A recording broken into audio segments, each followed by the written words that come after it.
and talk about how to be resilient with that risk. Again, I'm Dave Gannett. We got Kevin Wagner, Walt McGuckin. He likes McGurkin, but it's McGuckin.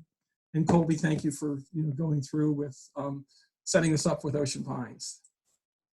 All right. Whoops. Again, I'm the state NFIP coordinator, National Flood Insurance Program. My chief job is to ensure that communities stay in compliance with FEMA requirements. If you're not in compliance or your community isn't in compliance, then you probably might not have flood insurance even though you've been paying for it. So it's a big deal. It's part of our job to make sure that stuff stays current and up to date and your community stays involved. Your community, by the way, is Worcester County. Also, Kevin, I've been the mapping coordinator for 15 years, part of the mapping process, and my email at the bottom of the screen for contacts. And I think I'll put this up at the end also, all right?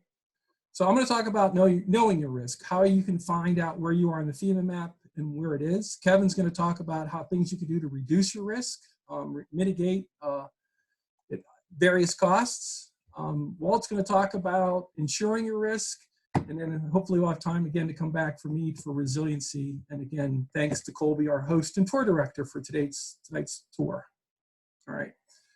Maryland, boy, do we love water. We live on it, play on it, eat everything on it. Everything in Maryland is focused on water. And unfortunately, when you're on the water, you've got to pay attention to the floodplains. All right. In Ocean Pines, where's your risk of flooding is mostly coastal. Isle of Wright Bay, that feeds into Manklin Creek and St. Martin River. Those are coastal streams. They have coastal floodplains associated with them. Those coastal floodplains, in FEMA's definition, is an area inundated by the 1% chance probability storm. Andrew. It's not a given storm, it's a probability of a given storm, all right? It's a statistical event. You're never going to see one storm match exactly every piece of, like flooding. So consequently, it's a compilation of a lot of multiple storms that are then whittled down to that 1% chance. It's kind of like having car insurance. I got car insurance based on the probability of an accident. That doesn't mean that I'll have a way to reproduce or replicate that one drive that causes that one accident. But if I do, that's what my rating is based on. Your flood insurance is based on ratings of storms and that probability of risk. Another thing I want to mention, and that's why it's red, floods do not read the map and follow those boundaries. You could get flooded beyond the FEMA limits. You could be flooded, even if there's not as necessarily a storm. And what do we care about for homeowners? We don't care about what the storm came from. We care that we got flooded.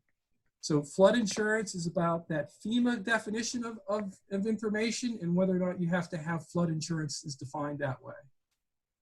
Okay, so I'm going to talk about Know Your Risk. The two things you're going to need about Know Your Risk are FEMA's Map Service Center and the Maryland DFIRM Outreach site. I'm going to fly through this FEMA Map Service Center, but this is important for you because you're going to need a legal document at some point of what your property looks like on FEMA's site with FEMA's mapping as the base layer. Okay, that's the only legal document. The Maryland Outreach site is not a legal document, but you'll see that it's more robust, has more information, because FEMA's site is one size fits all for 50 states in the country. Our site can be crafted more for data that's available in Maryland that FEMA may not have in 50 other states. So we can add data beyond FEMA's parameters and put them on our website. All right. The FEMA site is on msc.fema.gov. All right. When you get into this website and you type that in, obviously it's the HTTPS protocol, which is more secure. But you want to look on this left-hand side of the margin where I've circled the red box that says search all products. This is the site that I use. You can use a number of there's other ways you can do this. They have like 4 or 5 of them on here. I use this one because it gets me through to the data that I need all the time. I'm going to skip right down to search all products. Click on that box. Maryland and all the states come up. You find Maryland. You click on that. The next box is going to have the county list. The county list is going to drop down with a slide bar to Worcester County. I told you I was going to go fast. Worcester County comes up. Click on that. You do it a second time to get all the jurisdiction into Worcester County. And after that second click, you're going to then hit this search bar, and below it, you're going to get all the information that is tied to the legal document that makes your floodplain maps. Effective products are the next piece. Under effective products, you're going to focus on these two main top ones, the firm panels and the FIS reports, okay? The FIS report for all of Worcester County was produced in July of 2015. It lists how the study was done, what storms were used for the study, the logic and process they used to do with the maps. It's a good read.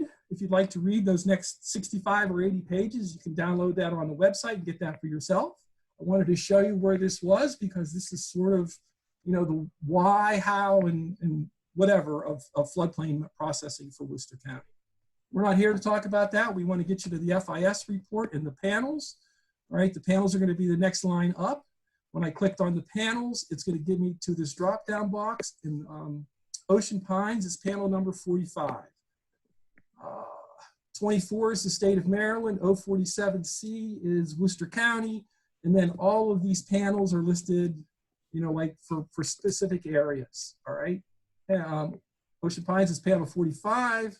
I believe panel 160 is a small portion of Ocean Pines on that. When I click on this button for the view for Ocean Pines, this document will open up in the corner. It's a 44-inch by 60-inch paper document. Nobody's printer at home is going to do that. So you're going to need a way to figure out a way to get an 8.5 by 11 copy of that. The gray floodplains the FEMA floodplains are in dark gray for the 100-year, and the light gray is the 500-year floodplain. Don't worry about reading it. I've made some zooms to get us in there a little tighter. All right, again, these documents are used by lenders and insurance carriers to determine how you're going to be charged for your risk of flooding if you have flood insurance. That's why you want to have it. That's why you want a copy of that information. FEMA's tools are here on the left-hand side.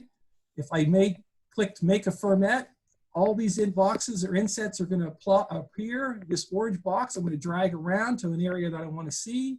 These two things will come with it. These are presets. You can't change any of that information, but you can use some of the other tools to actually just zoom in an areas to look around. This little window up here, I can zoom around, all right?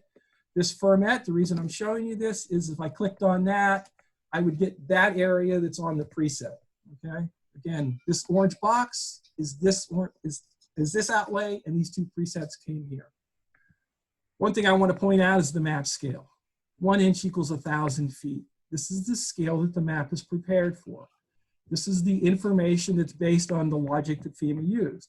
When we look at some of these other data sets, I'm going to go beyond that scale and show you a tighter zoom. That doesn't mean the accuracy improved if I show you a 200 scale or something that's much tighter. I just want you to be aware that this, when we compare it back to the FEMA stuff, is still going to always be based on this scale of a map. This is the legal document, by the way, I wanted to tell you about. This product, again, it's going to be accepted by banks and lending institutions, or banks and insurance companies, okay? I use this zoom window to zoom in a little tighter area. Here's the same area in another box, and I also kind of did something for just demonstration purposes. I cut out the legend, and I'm going to add it to a slide here in a minute. I've now zoomed in a little tighter. Again, I told you the St. Martin River and Manklin River. We can start to see the floodplains showing up here. This zone AE is FEMA's definition of a floodplain. The elevation 5 is the constant coastal elevation above it. That there's white lines that break it between different zones, and I have to find another zone here. Zone AE elevation 5, zone AE elevation 4. So the difference between this 4 and the 5 is defined by the break lines between them, okay? FEMA has 500-year floodplains on here. That's this lighter gray.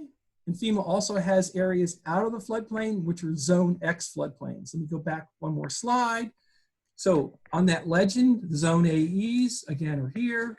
The definition is in the legend, and then how it applies to the map is on this information. This zone X is the unshaded portion of the map. It's the white area of the map. That means that you're not in one of these zones. It does not mean that you're out of risk. That means you're out of the mandatory risk purchase that FEMA uses, all right? This is why we want to talk about resiliency, about the chance of flooding in these other areas behind these areas also, okay?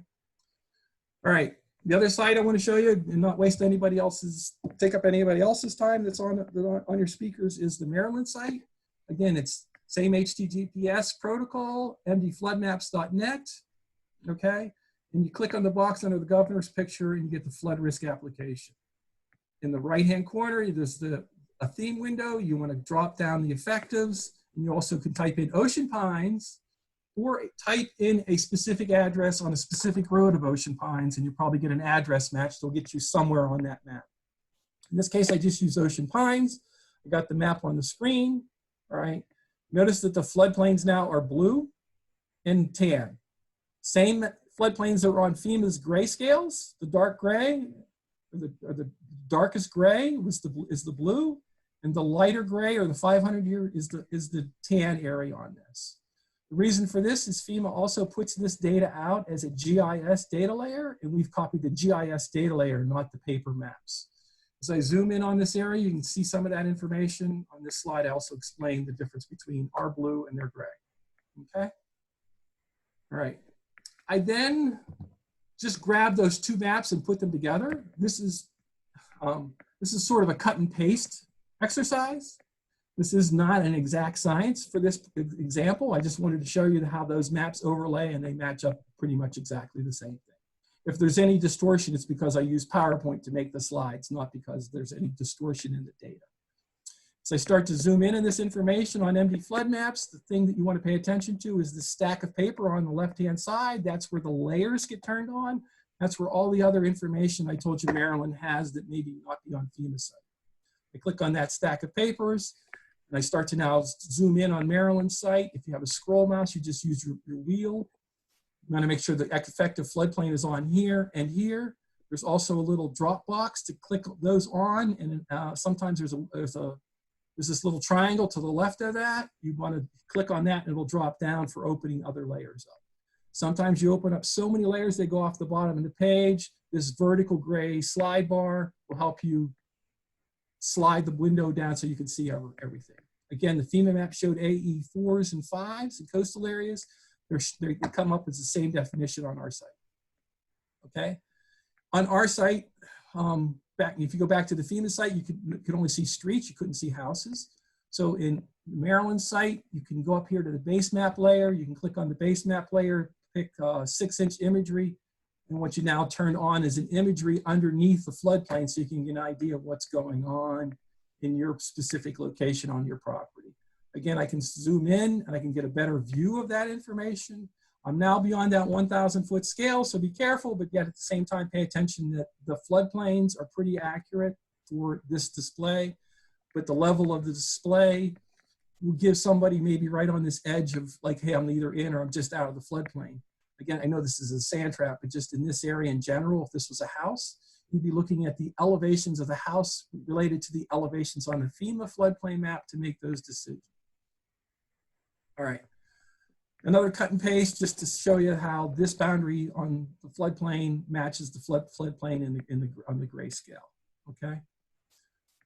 All right, so if you wanted to make a print of that FEMA map, it was back on that slide. I think I went too fast and skipped over it, but if you want to now make a print on the MDE site or the Maryland site, instead of using the stack of papers, you move over 2 boxes, you click on the information tab, and you click this button here, and whatever image you have on the screen is going to be cut out and pasted for your map, all right? Click here to print your map, and that image now comes in. So when you get into this resiliency thing and you want to see other risks, you're essentially, like bringing that data forward, all right? I know that was a lot in a very quick period of time. I'm doing a quick sharing my screen, hopefully.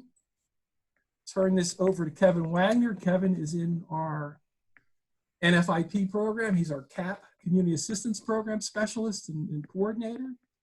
And Kevin's going to run you through things that you need to be aware of to reduce your risk. Thank you, Dave. Can everybody hear me okay? My team, give me a thumbs up. Good. Really appreciate the opportunity. Been a pleasure to working with Colby and Josh and Ocean Pines Association. I really wish I could have been there in person with you. In fact, we're still going to try to work towards that. I like those one-on-one experiences, but this is a close second best, but we're here to try to get out there and give you some information. So with that, let me go ahead and share my screen.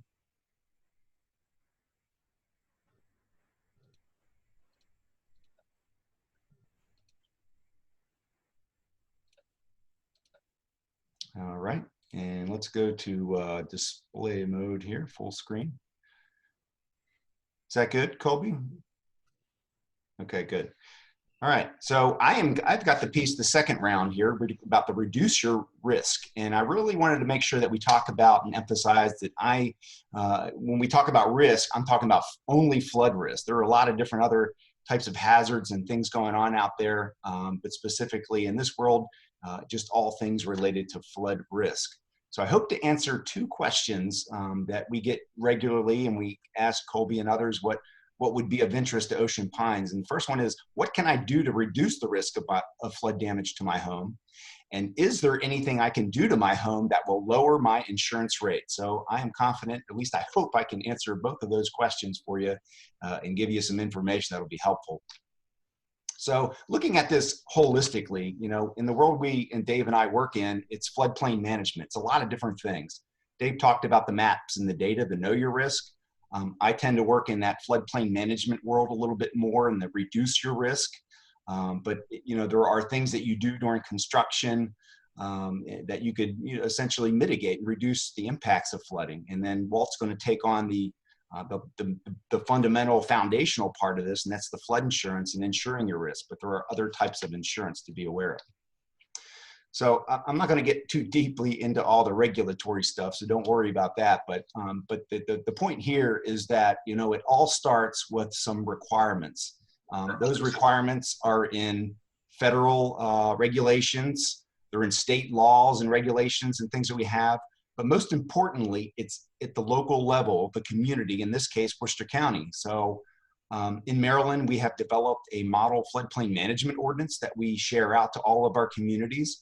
And Worcester County has taken that ordinance and adopted nearly all of it.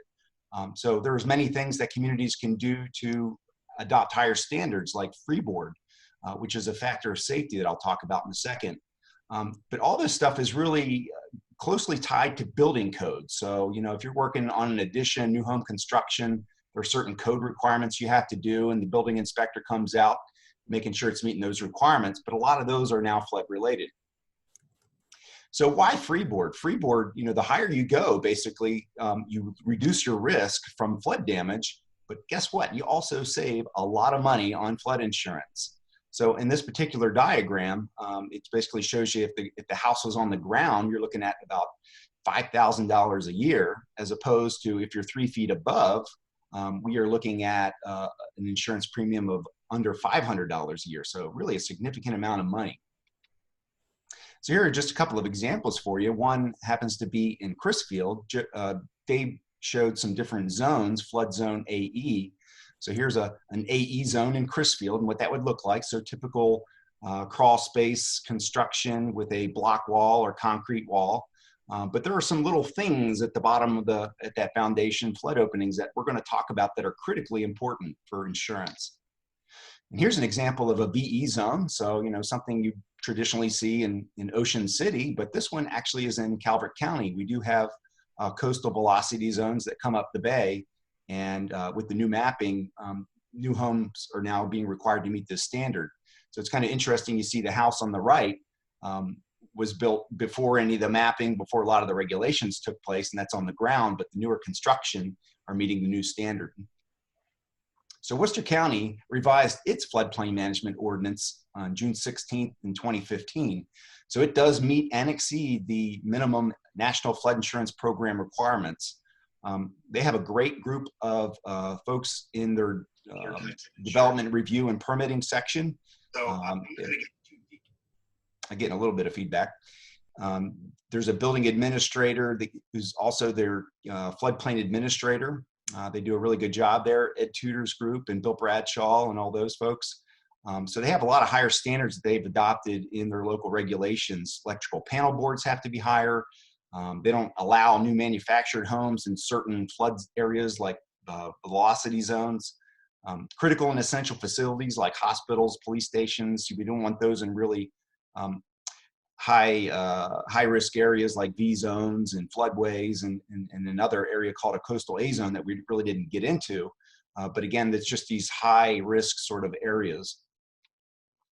So let's dive into it a little bit about what do I mean about reducing your risk and what can I do? So I just, again, wanted to be clear when I'm talking about mitigation, I'm really talking about just flood mitigation. There are a lot of things that you can take into consideration for wind retrofits and other things like that. So let's just run through the list here, and I'm going to show you a slide just for kind of each one of these to give you an example.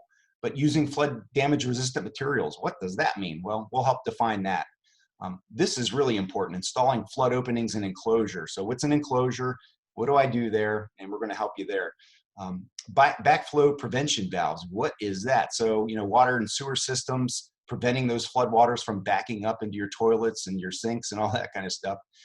Elevating HVAC units, just like you see in the picture here on the right, is getting those things off the ground is a good thing. And something we're trying to address a little bit more and more, we often forget, is the fuel tanks. So if you heat your home with propane or oil, those tanks really need to be anchored to prevent flotation. And let's not forget about the accessory structures, our storage buildings outside. They also need to be anchored and have flood openings, and we'll show you some information there. But in the realm of mitigation, we use this acronym FRED to flood-proof, relocate, elevate, and demolish. So we don't always want to demolish, but sometimes that's the right solution based on the risk and what's happening. But I always like to point out one of the best mitigation tools we have is purchasing flood insurance. So even if we can't do any of the things that I'm about to tell you, listen up to what Walt has to say and consider buying a flood insurance policy. So when I say damage resistant materials, what are we talking about? We are not talking about regular drywall. We are talking about like cement board, brick, tile, marine grade plywood, sprayed polyurethane foam. So basically anything that if it were to get wet and saturated, that it's not going to, first of all, break down and fail or grow mold. So things like gypsum board, even green board. So you might have that in your bathroom, which might be okay to help reduce moisture, but that is really not meant for being in wet conditions for long periods of time.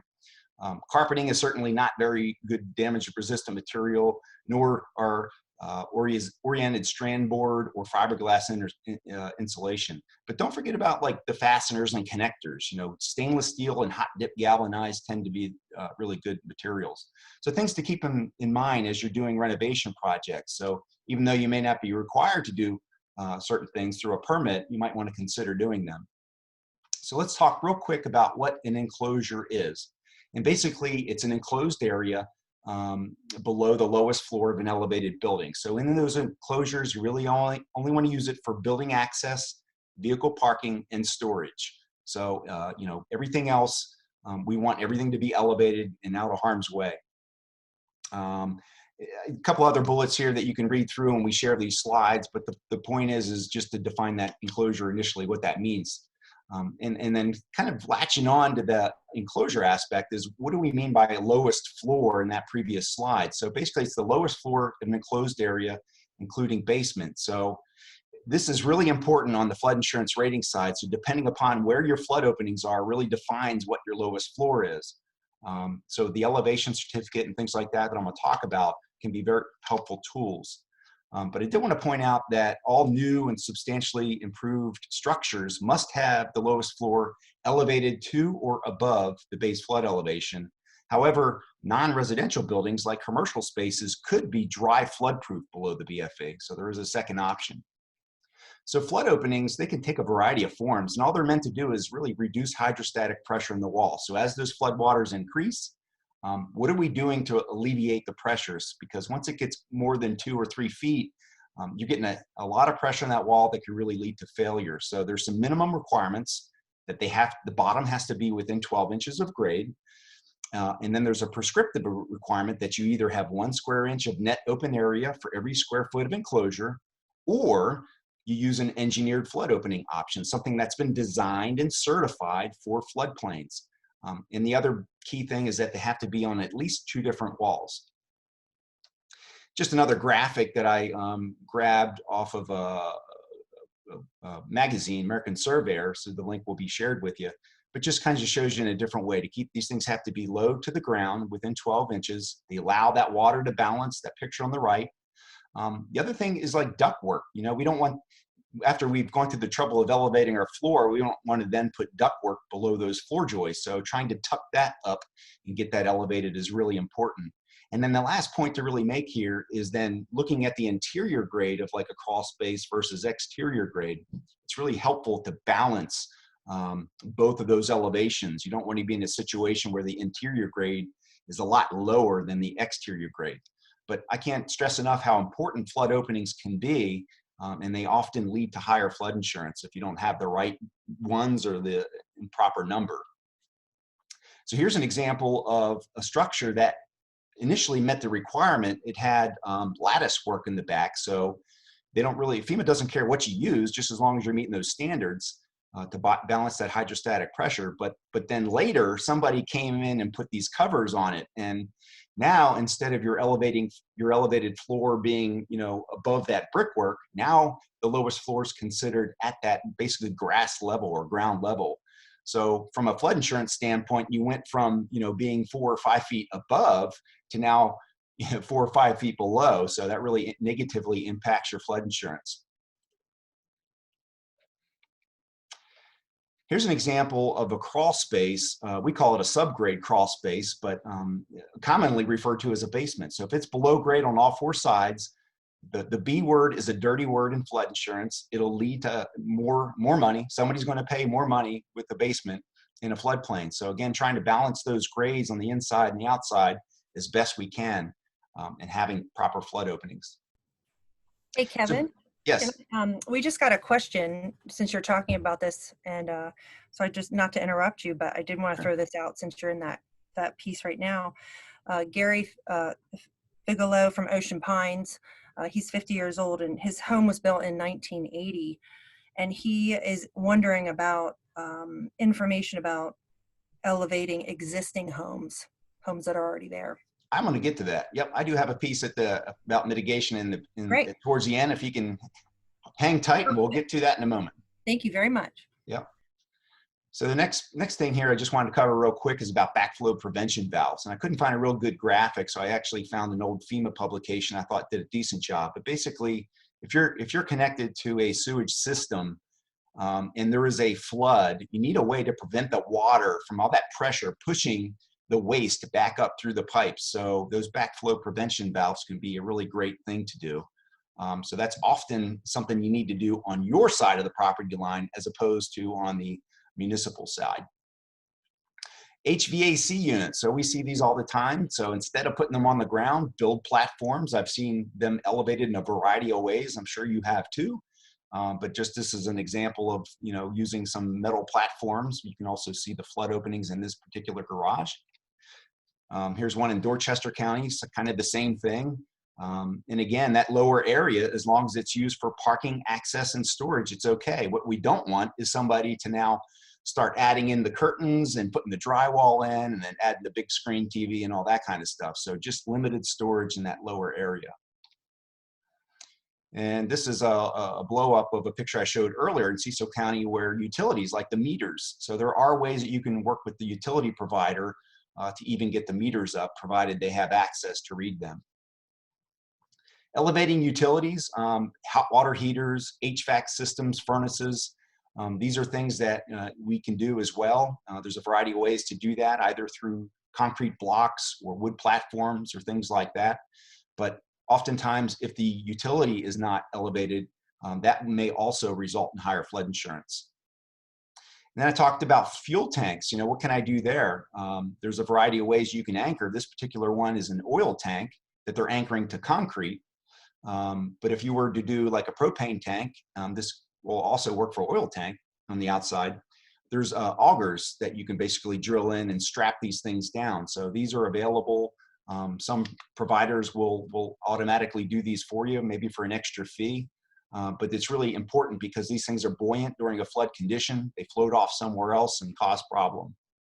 The oil tanks are very similar, but the only difference is you don't want the water to get into that, you know, probably nearly $1,000 worth of fuel that you spent. So having a seal on that fuel cap is really important. And then also you want to extend that vent pipe so it's above the base flood elevation. And then accessory structures, you know, those are sometimes forgotten. We buy them, you know, at home centers, and they're delivered. But if they are installed in floodplains, they have to have flood openings to equalize that pressure. They have to be anchored. Any utilities have to be elevated. We've seen many times these things floating off and causing problems in culverts and different things. So a great way to document a lot of these things around the home to help you figure out sort of a path forward is to get an elevation certificate. Oftentimes this is required during a permitting process, but if it's not, it's something that's really important on the flood insurance rating side. So it can also do other things like support map change requests. But I wanted to point out, in Maryland, only a licensed surveyor can certify as-built information. So I know Ocean Pines has some professionals that they work with, so I'll leave it to them. But you know, you can also go through Maryland Society of Surveyors, find a surveyor tool if you don't know.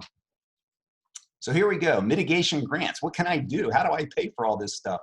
And you know, so there's a variety of costs here, but if you're talking elevation projects, a little bit more of a cost. First and foremost, I wanted to emphasize that usually this requires a local government or nonprofit sponsor for the project. So there are FEMA hazard mitigation assistance grants that are coordinated through the local emergency management office. So in this case, Worcester County Department of Emergency Services. Our department also has a comprehensive flood management grant program, and I've provided links to both of these things, but they're a process. You know, these things don't happen overnight. Usually require a cost share of at least 25%, but they can be useful tools in mitigation and elevation and things like that. Example of an elevation project that was going on in Crisfield several years back, 2015. So it is possible. This particular one went up in the air about 4 feet. And then before I finish up, I got a couple more slides and I'm done. I just wanted to emphasize the preparedness and planning side of this. You know, we hear this all the time, or at least I do: make a plan, build a kit, be informed. You know, what does that mean? But there's a lot of great resources on ready.gov. I'd encourage you to do that. You know, having a kit, you know, especially we're entering into hurricane season here. Do you have things that you can take with you that if you needed, like medication, important documents and things like that? So having something that's ready to go, and you know, signing up for alerts through your community if they have a warning system, or Ocean Pines does. But FEMA has a mobile app that's been great. You can pick different counties and areas and it'll give you weather alerts and things like that. But more, I think one of the most important things is just to connect with your neighbors. You know, work together, help each other, communicate through Facebook like we're doing, through Nextdoor and other apps, and that's just a great way to do it. So in summary, we kind of stepped through a variety of things ranging from no cost all the way to high cost. So I didn't really talk about this in the no cost category, but you know, cleaning ditches and gutters are really important to maintain positive drainage. Elevate things off the floor. If you're in a vulnerable area, get those things elevated. Washer and dryers, you know, tend to be the first things to succumb to a flood. So elevate those on blocks or pedestals or something like that. And then as we climb the cost ladder, you know, get an elevation certificate to kind of evaluate what your risk is on your home. That again also helps you on flood insurance. But the HVAC unit, elevating those, anchoring tanks, and then the moderate risk category, sump pumps. You know, so if you have a crawl space that has a sump pump, you know, that could be a beneficial thing, but make sure that has some kind of a battery backup device. And then we kind of get a little bit more costly if you want to, you know, fill in the crawl space and eliminate any of those basements if it's below grade. That can save you some money. Installing flood openings, getting those utilities up. And then the higher cost categories would be elevating the home, you know, relocating it or things like that, or if you're in a business, you could dry flood proof. So there's tons of FEMA publications out there. Of course, we're here to help you navigate all this. We'll share these slides out with these links, but I did want to highlight one particular publication that I was going to share and will share once we have the in-person event. And it's this one: Protect Your Home from Flooding, Low-Cost Projects you can do yourself. So it basically talks about a lot of things that were mentioned in tonight's presentation. So I'd encourage you to do a Google search of that and download it, but we'll get that out to you soon. And then the last thing I wanted to talk about is another way to save insurance through a community-wide effort. Is called the Community Rating System. So Worcester County participates in the National Flood Insurance Program. But there's this sort of varsity team that I call it of the community rating system. We have 15 communities in Maryland out of 147 that participate, and they go through a process to have their program screened by FEMA. They share information digital, and they accumulate points for all these things they do. So based on the amount of points the community can get, it translates to insurance savings. So for example, if Worcester County were to join CRS and come in as a Class 8, they could get a 10% reduction, which would amount to about $62 savings on average. But again, that's an average amount. That depends on what your premium is. So if you're paying $2,000, $3,000 a month, that could be $200 to $300. Excuse me. If you're paying $2,000 or $3,000 per year, that could translate to $200 or $300 in savings per year. So a great success story I always like to tell is Dorchester County. They're very vulnerable, as everybody probably knows. More than half the counties in the mapped or regulated floodplain. County staff tried to adopt that Freeboard locally in their regulations for years, but it just didn't go forward. There was concerns about cost. But there was this grassroots effort that citizens kind of said, hey, we want to save money. What do we need to do? And they learned about this program. And then the county council made it happen. They said, we're going to do it. And, they moved forward. So the county was going through a map update process. While they were doing that, they had to update their ordinance.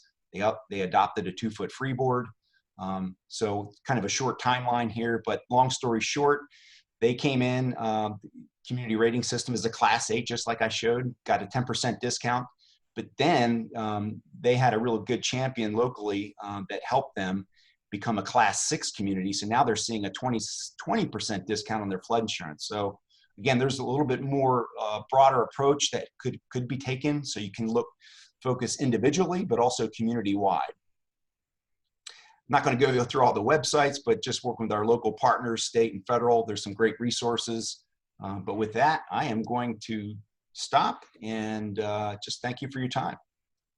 And Kevin, before we go on, while you were speaking, we had one of our local firefighters make a comment confirming the importance of securing gas and oil tanks during flooding, because that's a majority of the calls generated in Ocean City and Berlin that they get are on unsecured tanks, and it releases those contents. So thank you for bringing that up, and thank you, Dwayne Phillips, for the reminder. Thank you. So we're going to go to Walt McKirkin, who's going to talk to us about flood insurance.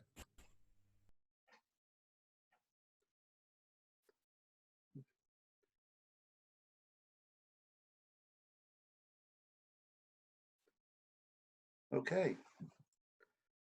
My name is Walter McGuckin. I am contracted by FEMA as a flood insurance specialist, and I work with the FEMA Region 3 office on map meetings and presentations and any kind of issues or concerns, congressionals that come through the FEMA office. I support Mr. Sabota and his crew. Today I'm going to talk about insure the risk and some of the things that we should know. These are just some common questions that come up. Does my homeowners cover flooding? Most homeowners insurance policies exclude damage from flooding. We did not do a definition of a flood, which is a rapid and unusual accumulation or runoff of surface water from any source. There's common types of water damage, such as water and sewer backups and broken pipes, which may be covered under homeowners policy. Refer to your agent on that. And sump pumps. A good idea to reduce water damage. Test it regularly and make sure that it has a battery backup. What type of policies are available to cover flooding? The NFIP policy, the flood insurance, is available virtually anywhere for virtually any type of building and or its contents. Non-NFIP options may be available. Again, check with your agent. Who can purchase and who must purchase? Nearly anyone can purchase a flood insurance policy. Again, check with your agent. You must purchase a flood insurance policy, mandatory, only if your property is located in a high-risk area, special flood hazard area, and you have a federally backed or federally regulated loan. So, what does the NFIP cover? It covers building coverage versus contents coverage, similar to homeowners. But contents is a separate coverage from building. It's one policy, two types of coverage, building and contents, and they each have their own deductible. A residential structure, maximum is $250,000 for the building coverage and $100,000 for contents. And if it's a commercial, $500,000 building and $500,000 contents. And items in the basement, again, check with your agent. There are coverages for basement coverage, which pretty much are the things that are going to make your home functionable. The wiring, the breakers, the hot water heater, those are the things that are covered. Again, your agent will get more in depth and let you know what's the whole package there. I'm not in a high-risk flood zone. Why do I need insurance? Because anywhere it can rain, it can flood. Changing weather patterns and more intense rainfall events frequently result in damage outside of the high-risk area, special flood hazard area. It's no longer if, it's when. And you really should keep that in mind.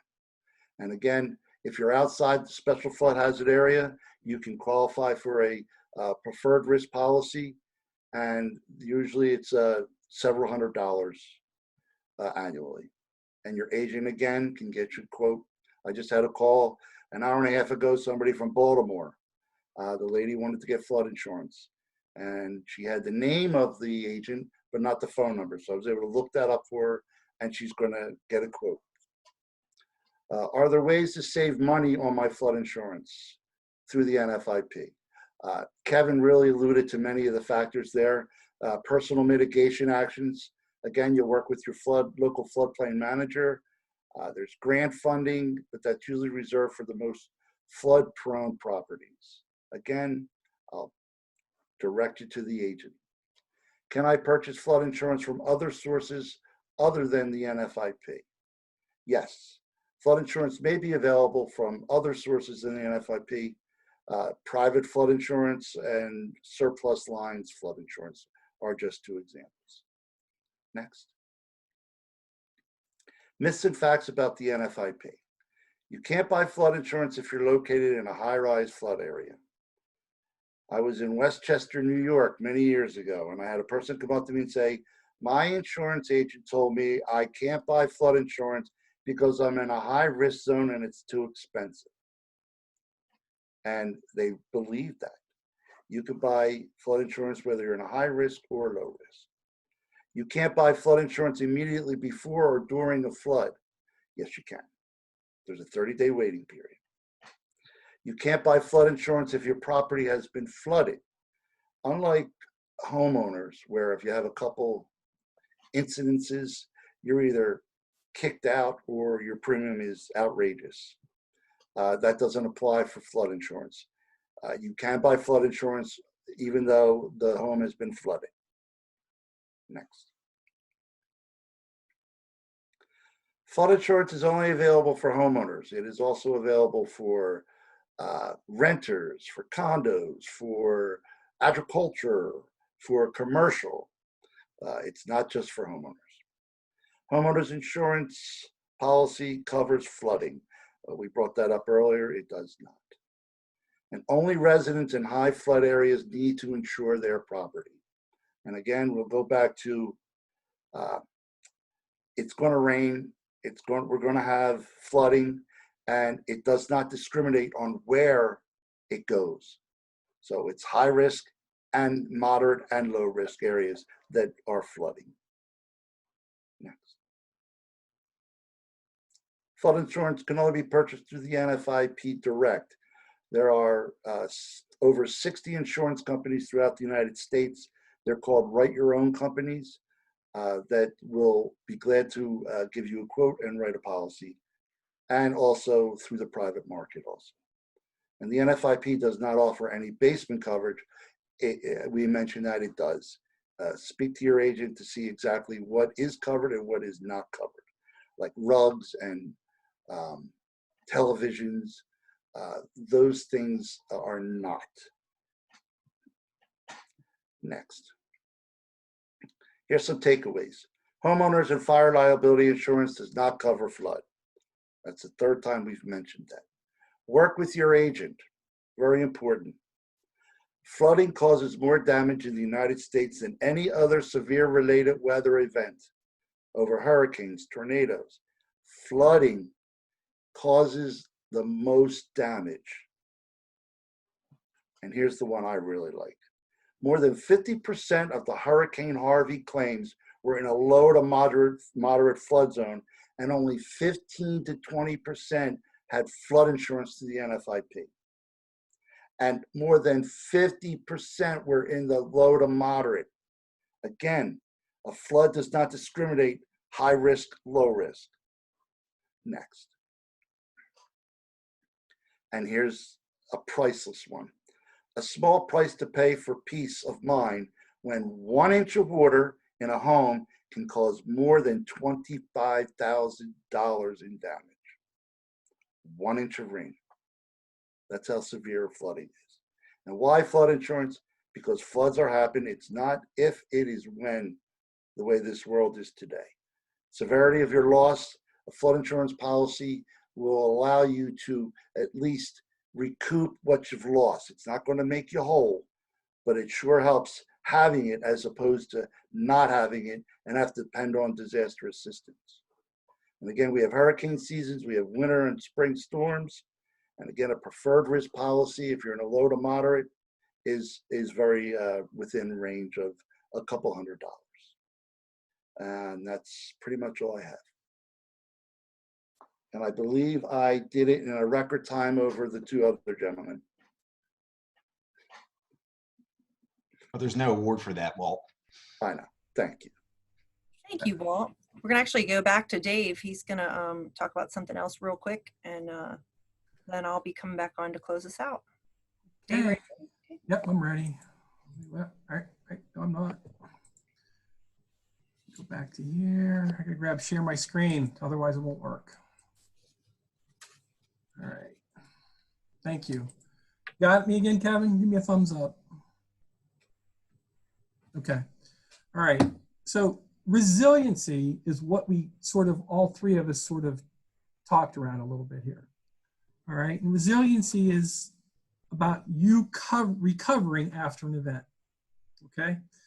So FEMA annually covers $16.5 billion worth of property in Maryland every year. All right. These are the number of policies that FEMA backs or covers. All right. But the ASFPM estimates that it's probably 3 times that.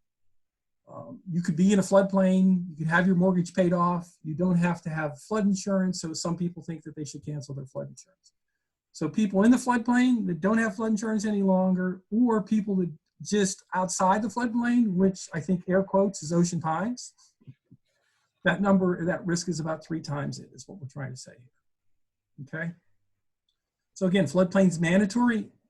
Flood insurance is mandatory inside the floodplain. Why not get a quote and figure out what that's going to cover? All right. Get that quote, evaluate the risks, and evaluate the price of flood insurance. All right. Walt talked about disaster assistance.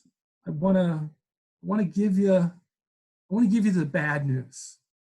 All right. I watch the news and I see that there's a disaster somewhere, and I see that they're, like rushing in $200 million worth of disaster assistance. That is not about coming in and picking up homes that have been damaged and making them whole. Disaster assistance is about making the community whole, the roads, the infrastructure, the things that serve the community.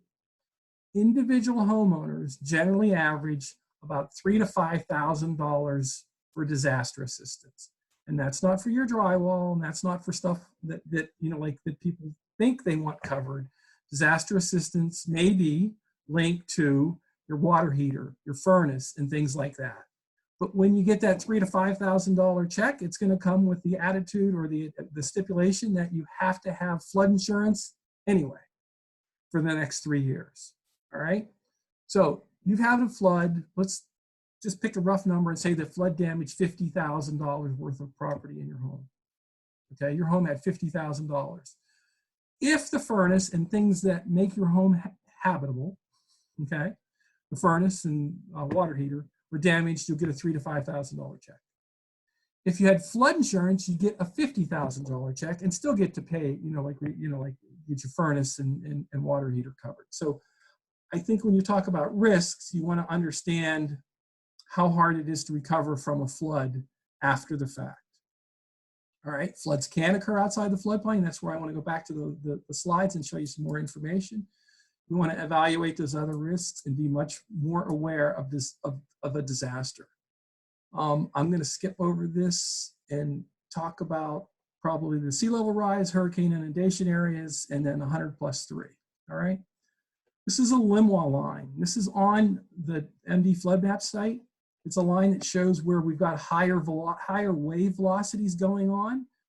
You can zoom in on those to get an idea what they mean on your property, but you just want to be aware that the depth of flooding is greater in these areas of wave action on top of that depth. All right. We have a sea level rise component. It is an area that shows the 2 to 5 foot sea level rise in this case. I think the next one shows the 0 to 2, then 2 to 5.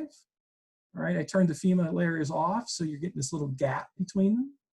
And then we have a 5 to 10. So this is just sea level rise. This is nothing to do with floodplains. It just shows sea level rise that gives you an idea of how low this area could be or how low your property in this area is. To be aware that over the static water elevation of the bay or ocean, you're 2 to 5 feet higher or 5 to 10 feet higher. It gives you an idea of risk beyond that. Hurricane inundation maps are another data set that's done on MD flood maps. This shows the category 1, 2, 3, and 4. 4 is the red, yellow is the 3, or the orange is the 3, the yellow is a hurricane 2, and the darker blue is a category 1, I believe.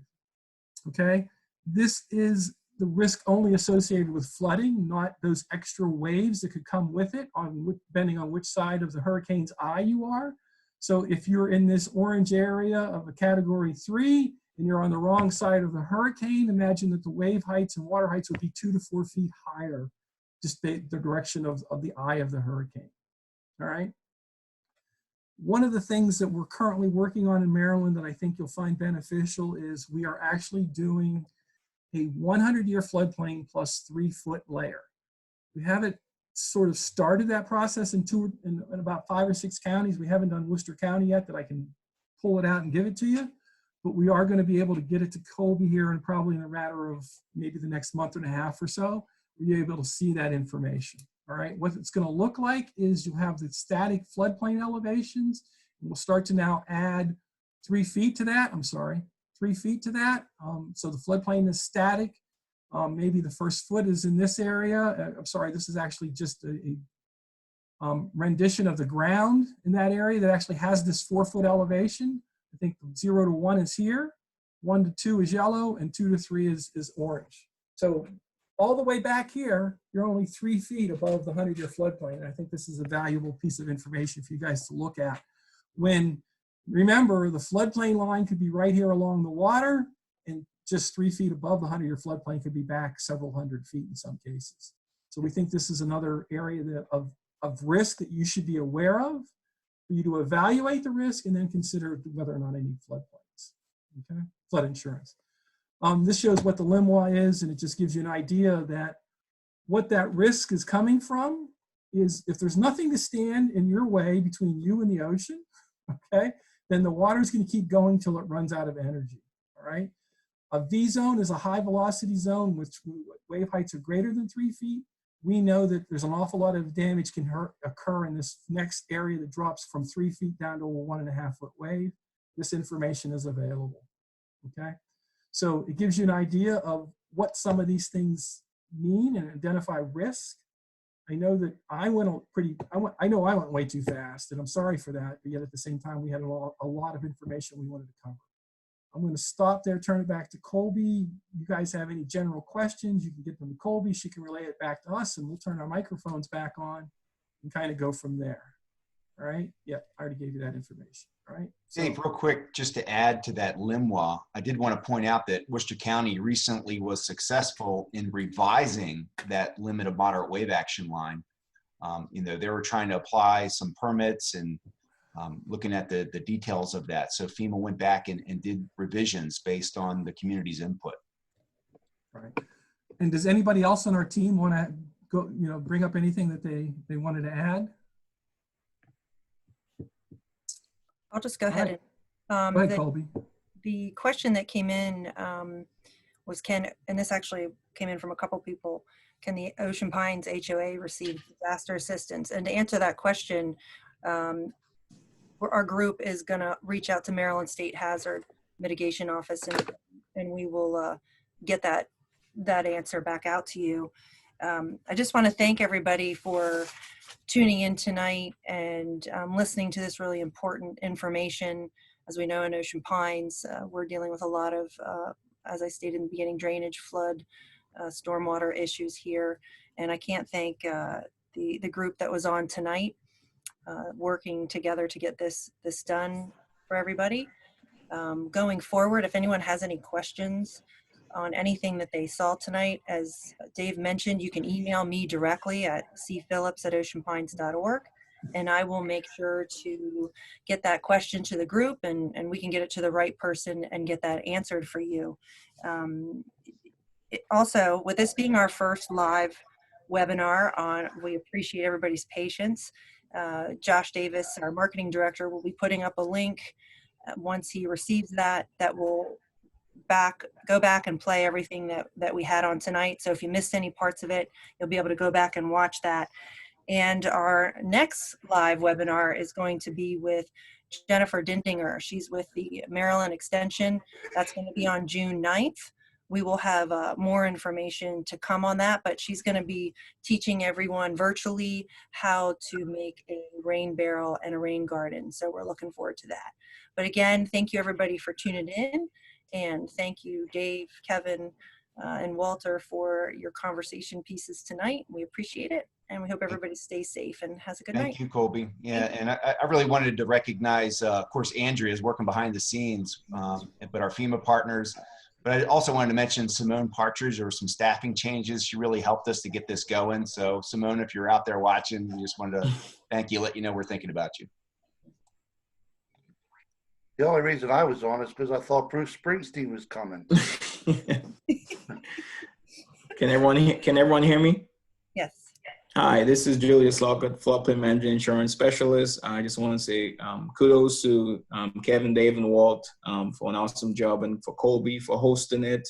You know, I can't stress the importance of having flood insurance as hurricane season fast approach. You know, June 1st, hurricane season starts. And as Dave mentioned, you know, if you're waiting for disaster assistance, if it does come for a community, the funding that you typically get is like Dave mentioned, between $3,000 and $5,000, and that does not put you back hold. So that's why we stress the importance of having flood insurance to protect your property and your investment. So definitely, as Walt said, reach out to your agent. If you have more questions, follow up with the local floodplain administrator on ways to mitigate your structure. Reach out to MDE. And you could always reach out to FEMA for any type of technical assistance. But thank you, Colby, for hosting the event, and glad to be part of it. Thank you. Thank you for that. And if anyone's looking to get in touch with a local agent, we do Ocean Pines work with a few. You can reach out, like I said, to me directly, and I'll give you some information on that going forward. So again, thank you, everyone. Have a great night and stay safe. Thank you. Good night. Thank you, everybody.